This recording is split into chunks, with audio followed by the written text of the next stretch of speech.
Missing in action आप लोग देख रहे हैं, आप लोग सब देख रहे हैं दैट हमारे ऑनरेबल गृह मंत्री अभी भी मिसिंग हैं और हम बहुत दिन से सदन में उनके इंतज़ार कर रहे हैं। 20 तारीख जुलाई में जंतर मंतर में जो घटना घटी और इतने सारे स्टूडेंट्स के ऊपर दिल्ली पुलिस और सीआरपीएफ रैफ का जो ब्रुटैलिटी था, आज तक हमारे गृह मंत्री ना सदन में आए, ना माफ़ी मांगे, ना कोई स्टेटमेंट दिया।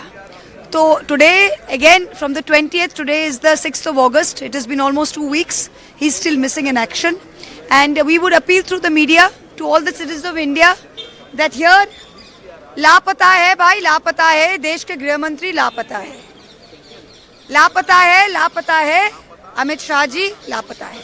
तो आप जहां भी हो, जिधर भी आपको दिखाई दिए गृह मंत्री जी, प्लीज विपक्ष को जरा फोन कर दीजिएगा कि जी जहां भी हो हम भी जाके उनसे विनती करें कि वहां नहीं घूम के वो सदन में आए और रिप्लाई करें।